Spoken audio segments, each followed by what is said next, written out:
Hey, this is Joey and Mike from Powerbomb Weekly. The video you're about to watch right now does not have all the fancy stuff here on YouTube, and I apologize deeply. Life has been getting in the way, and it's more important to me that you get the video here now instead of just waiting 3 to 4 weeks before I can get it out. I apologize, but keep up, and we'll be back to the fancy stuff soon. Thanks a lot for understanding. More content in the future. Thank you, guys. Welcome to NXT and NXT UK's review from Powerbomb Weekly. Hey, if you like what we're doing here, please make sure to hit the like, subscribe, Share. comment, questions, personal message us, throw us a carrier pigeon, tie a note around a rock, and shoot it straight at our heads with a slingshot. And you know what? We will get back to you at something at this point and discuss your questions, your comments, your concerns, your feelings here on the show. Absolutely. NXT, January 27th, 2021. Recap, Fight Pit. Apparently, they decided to join forces for the Dusty Cup in the parking lot. So Balor and Finn suck each other off. So I go. Sorry, Balor and O'Reilly. I go. When did this whole respect and let's tag in the Dusty Classic happen? Did I get drunk and miss it? No, it literally happened in a parking lot. Oh, it happened on 205 Live. No, it didn't. Their first match happened on 205 Live. They literally... Their match, because they're in round 2. Their first round match was done on 205 Live. Oh, wait, what? When is the Dusty Classic being contended in other editions? I'm just telling you that... Is this why the field got super shrunk? Yes. Over the week? Yes. Because they Some of couldn't the matches actually do a tag team tournament that took like 5.5 weeks of television? Yes. They have to condense it down into 3 weeks? Yes. Okay, that's why they were saying that next week would determine the semifinals, which meant that by the... Okay, this is fucking... Okay, I didn't make it. I'm sorry. I tried. Yeah, so their shot. first round match...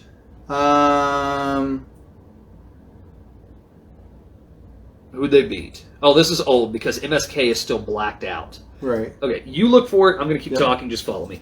Match 1, Drake Maverick and Killian Dane versus MSK.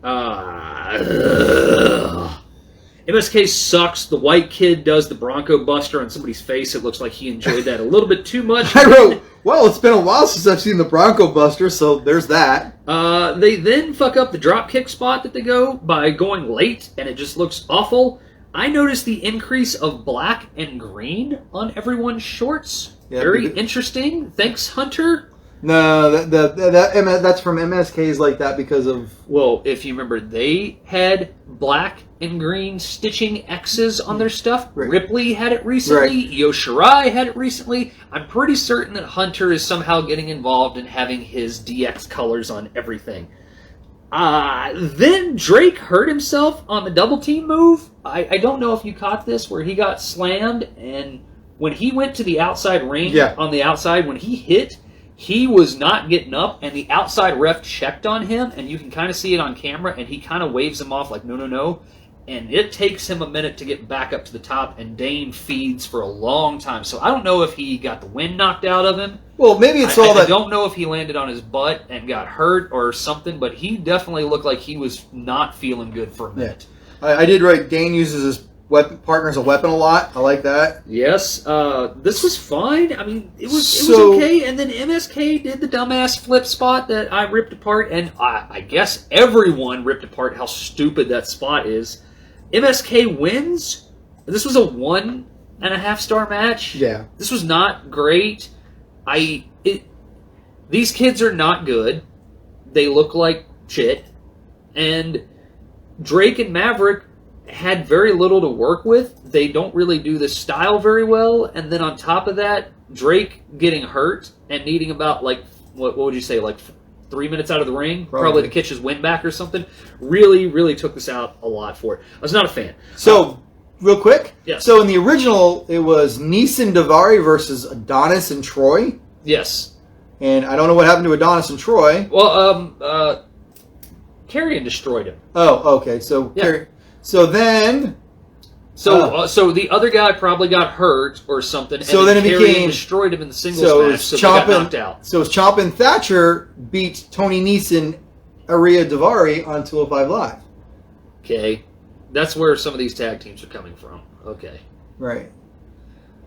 And one of the women's matches happened on 205 Live also. Of course it did, because why didn't they tell us it happened on 205 Live? Did they ever say, oh, go check out 205 Live? I don't know that they did, because remember, my dad fast forwards through all of the... And I watch on the network recap, so I don't know if in this weird picture-in-picture window they said, oh, by the way, this happened. But it was literally a parking lot shot of Ciampa going up to Thatcher and going, so I hear there's an opening in the Dusty Cup, and Thatcher's like, yeah. Pre-tape. Some dude in a ring with a blonde. I wrote, some dude in a ring with a blonde. I guess it's Stallion. He said something about lights and rockets. Oh, yeah. This was awful. Oh, apparently Pete Noon works for Uber because he dropped the champs off and then left. Dakota and Raquel are going to destroy some jobbers. That's pretty much what happened. With Robert Stone. Robert Stone changed his look. My wife called, what's his name, Stallion? Jake Stallion? Yeah. She goes, that guy's a tool. Oh, yeah. Because she saw his promo and was just like, he's awful. Yes, so match 2, Aaliyah and I don't remember what this girl's name was. Jessica Karma? No, Jessica Kamea.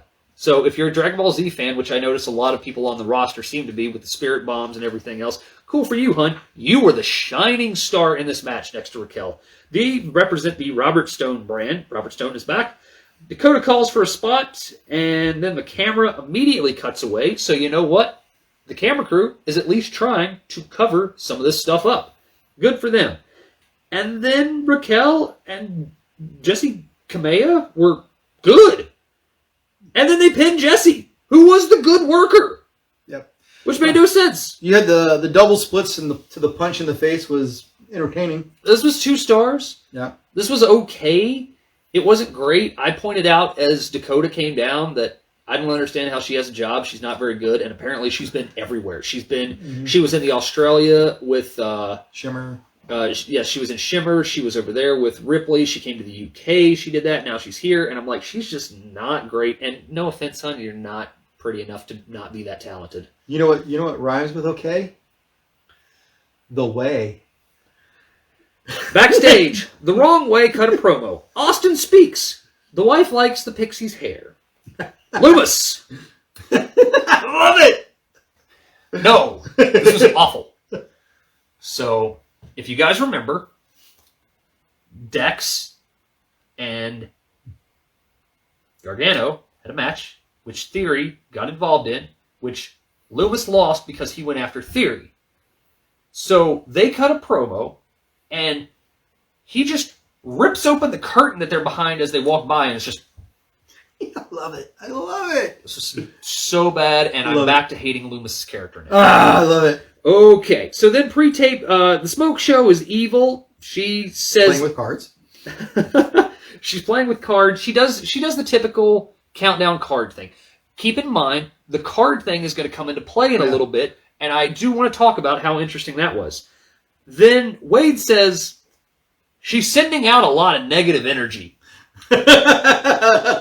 Wade goes from being Bad News Barrett to just, he's almost like, he's like Taz or like Booker because he used to be a wrestler, but he's getting produced, so he says stupid things, and then he says just golden things on the mic that are so good. So he's like, that's a lot of negative energy she's putting out.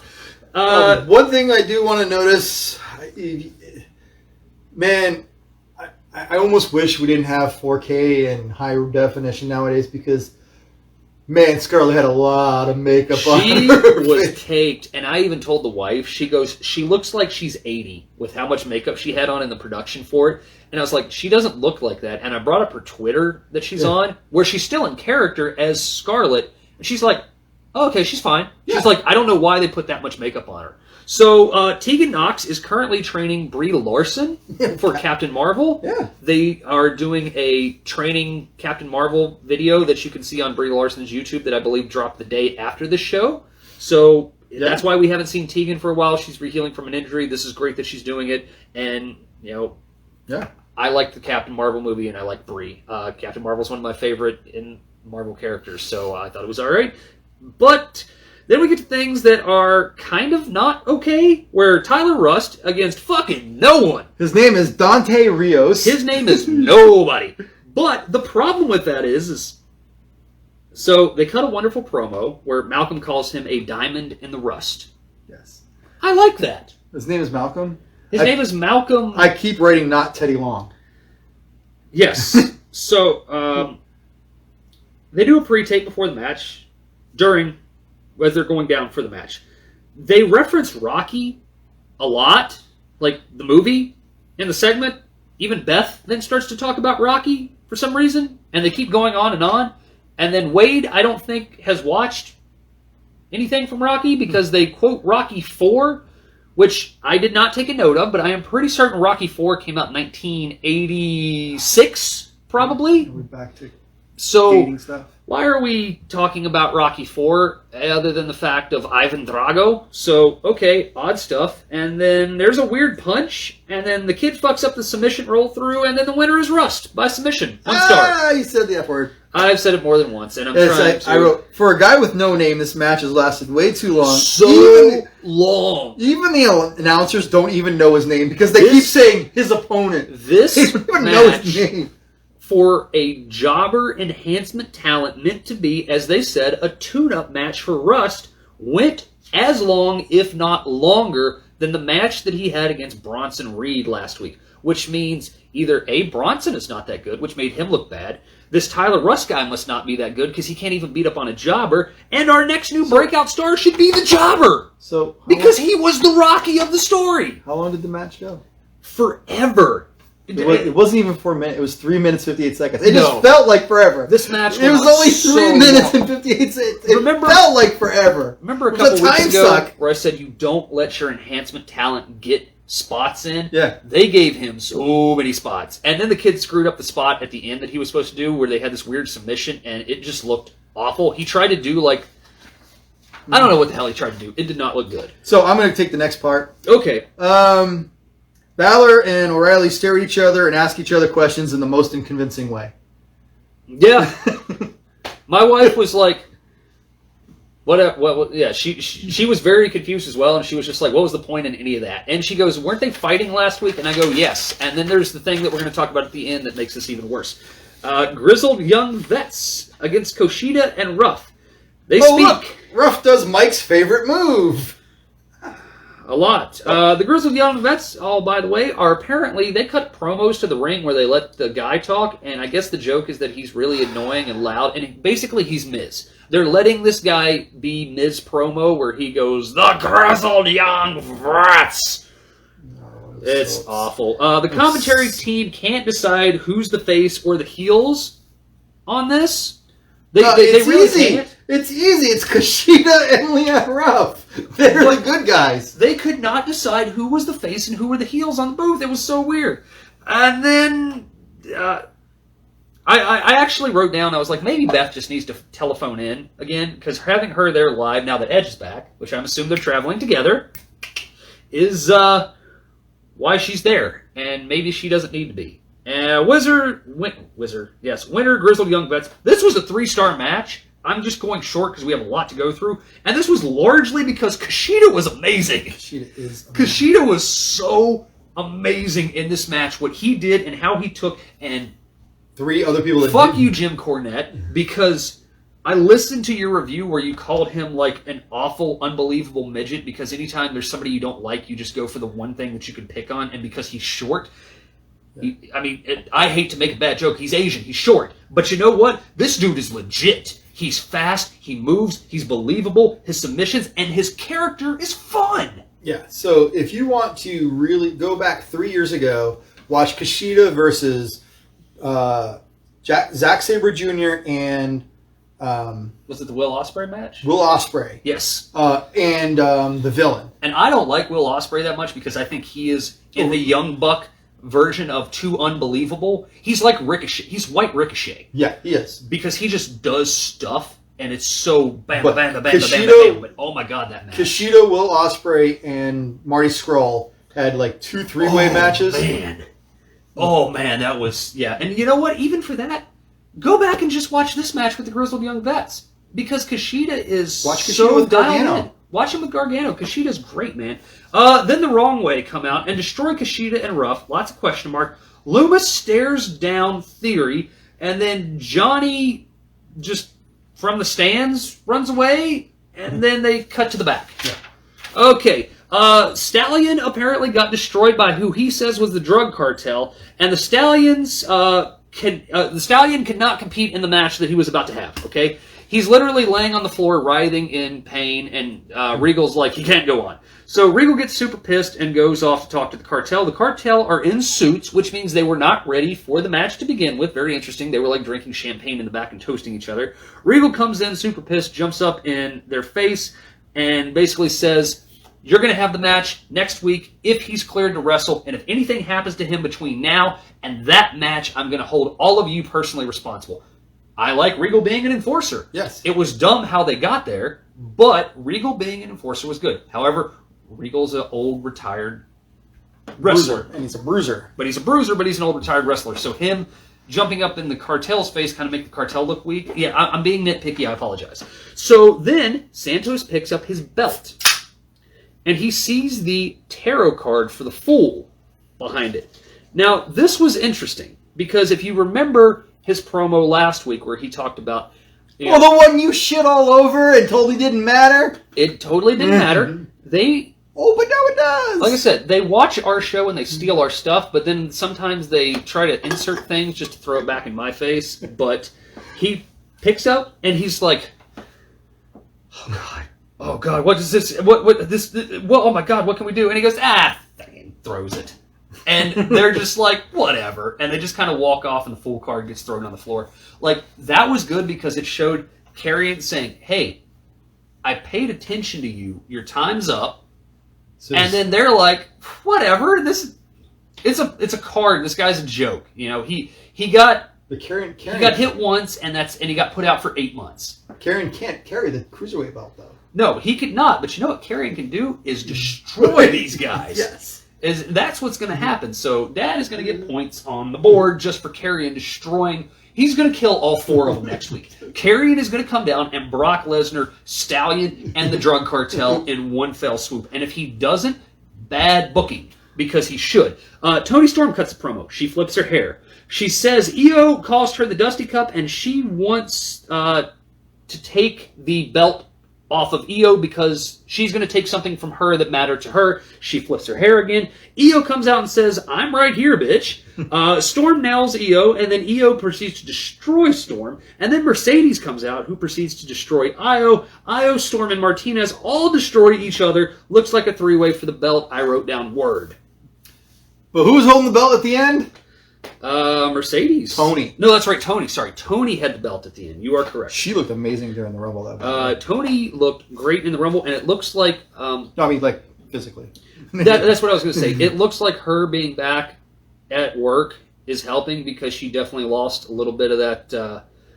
she kept the work that filling that she had, but yeah, you kept the word she counts. And I'm sorry to sexualize you, hon. What we're trying to say is that looks nice. You look... Oh, yeah, the wife on 2 People in the Rumble, she goes, damn, that black girl's got a nice ass. And I was like, oh, yeah. I was like, that was one of her things is the big butt. And she's like, she's she's got a perfect butt. And then Toni Storm was doing something. She goes, and that white girl doesn't have a bad one either if you think about it. I was like, all right. Anyway, pre-tape, Imperium are coming back to U.S. soil. Cool stuff. It was kind of like a Nazi propaganda war video. That's how all their stuff was in the day. I know, but the fact that most of them are German, I don't like that so much. So they do this. They barely don't do that. That's Roman. That's Roman Legion stuff. But okay, anyway, moving on.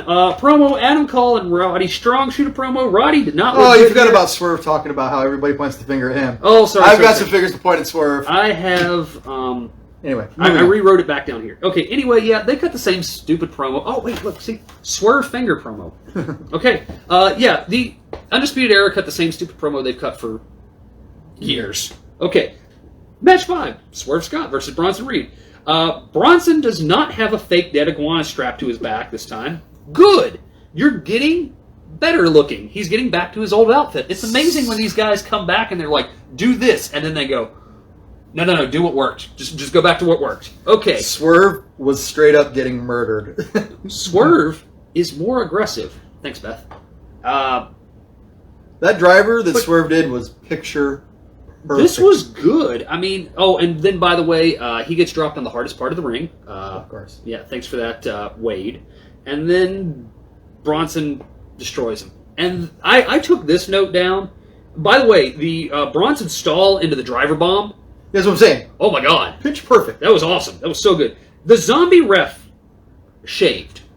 And, brother, I'm with you. I'm not a big fan of what I'm having to do. I'm pretty certain that was the zombie ref, but he shaved and he forgot how to ref.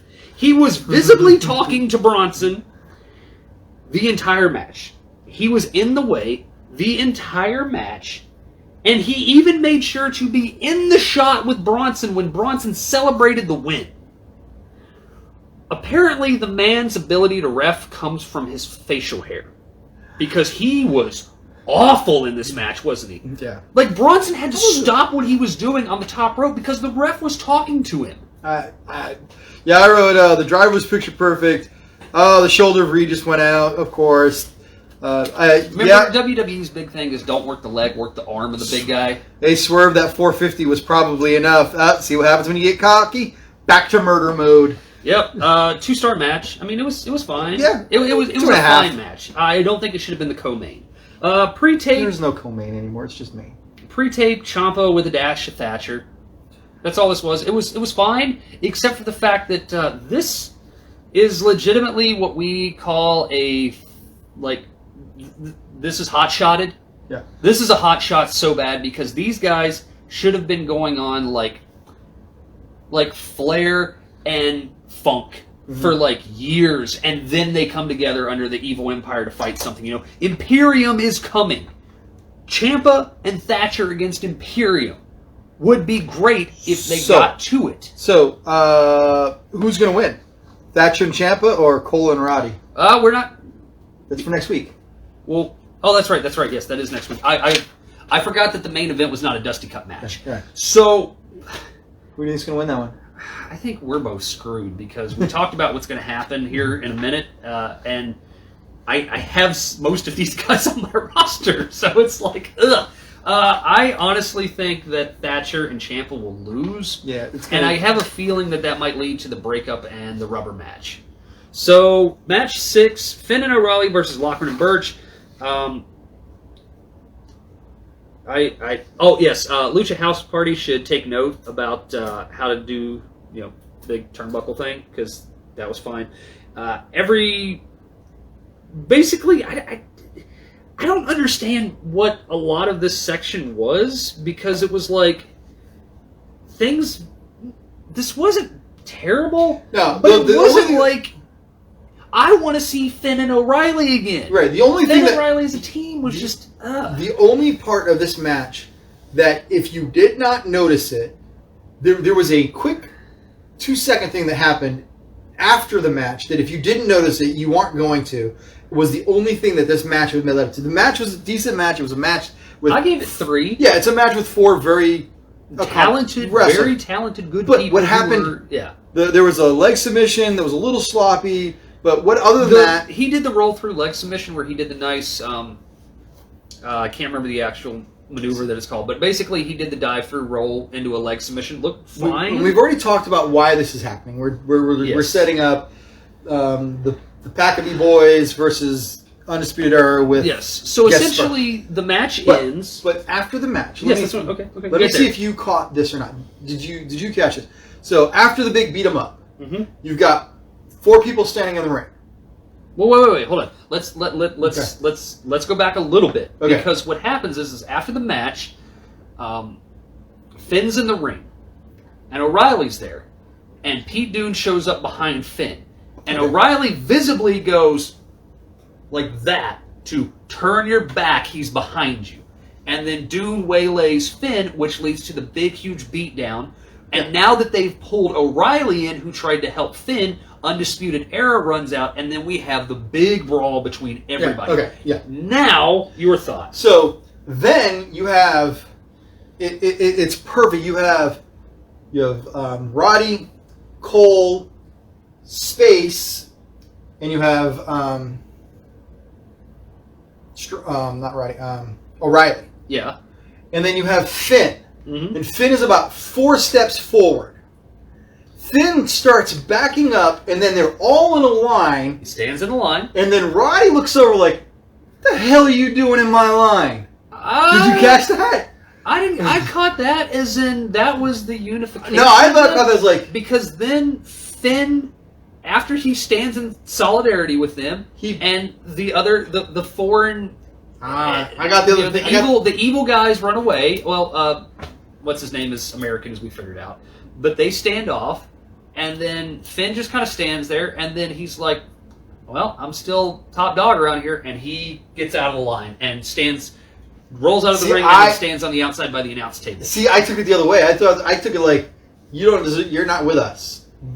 Back it up. I took it as in they happens. unified to say, we have to stop that.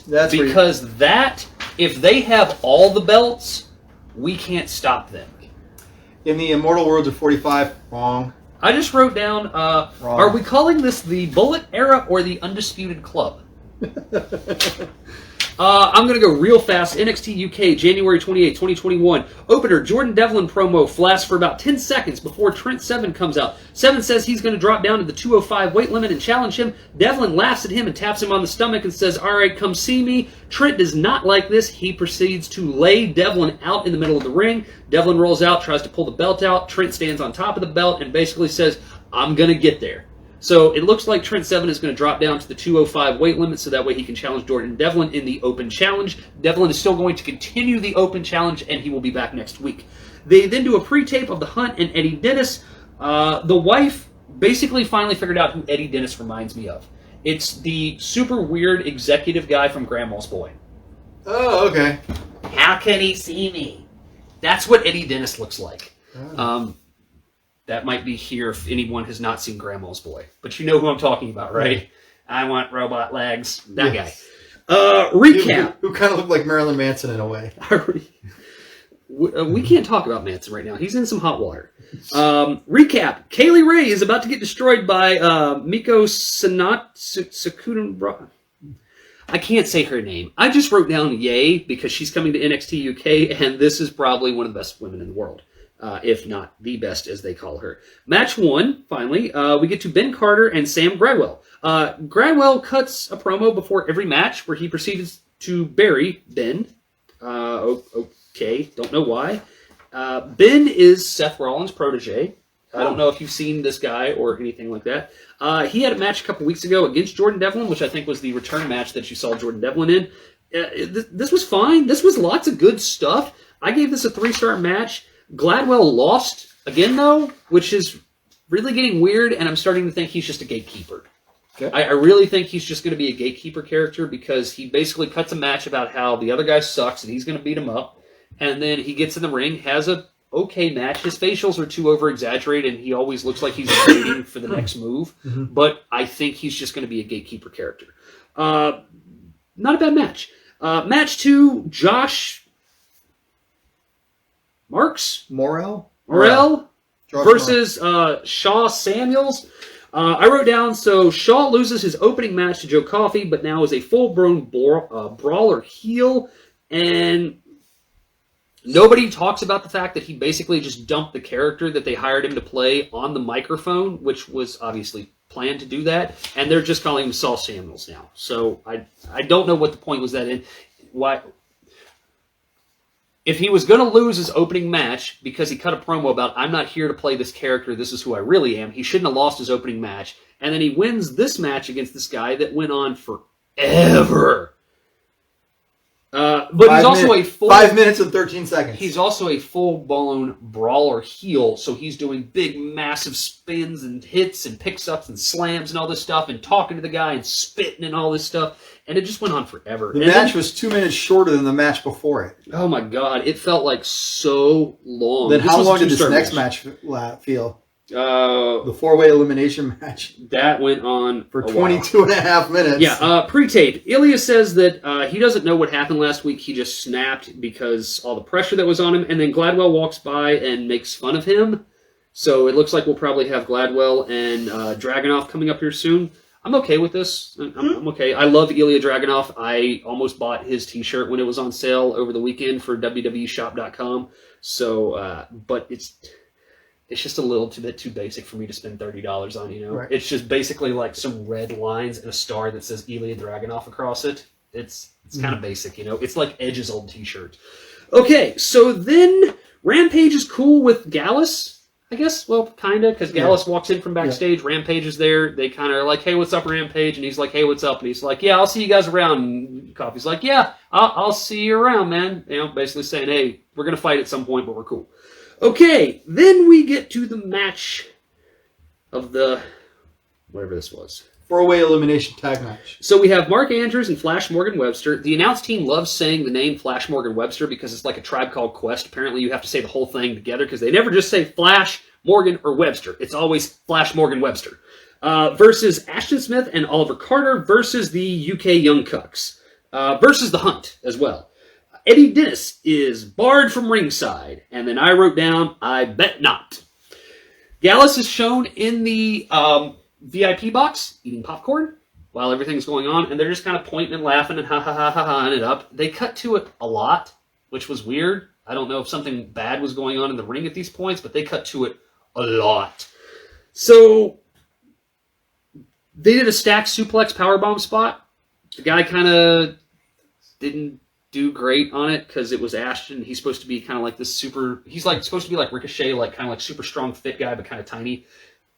And they did the big stacked up spot, and he kind of, they flipped at the top fine, but I don't think he came out. I think this dude actually thought he was going to pick two people up and powerbomb him because he basically got like a step and then just dropped to his knees and put him down because I think he legitimately thought he was going to powerbomb two people and not realize that two people were going to flip over top of him to make him look good. Right. This is how I kind of wrote everything down after that point. So the blonde young cuck gets his pant zipper busted open, and his pants are falling down throughout the rest of the match. So it was kind of funny. So you're watching an AEW show now. Yeah, and the guy literally takes a move, and when he gets back in, he's laying there, and he's trying to fasten his pants, and they show him not selling the move, trying to refasten his pants, so they cut off of him for a minute, because his pants are falling down basically the whole rest of the match. So then we get to a weird start sequence where Ashton and Oliver eliminate the Hunt. So the Hunt are the first people out. Odd, okay. And then Andrews and Webster proceed to eliminate Ashton and Oliver. Now, granted, there's a lot of space in between here. We're going fast, everyone. Try and keep up. Pretty Deadly is awful as sin. They can't bump, and they can't really do anything. Like, they don't have a lot of moves. They can't really bump. They just are tall, pretty boys. That's about it with long hair. And then Eddie Dennis appears at ringside, and he proceeds to hit Andrew in what they said the knee. He actually hit him right in the ass with the chair. And then Pretty Deadly wins. So Pretty Deadly is going to fight Gallus for the UK Tag Team Champions. I'll note this one. I wrote down, fuck. Because Gallus is so much better than these guys. That was NXT UK, everyone.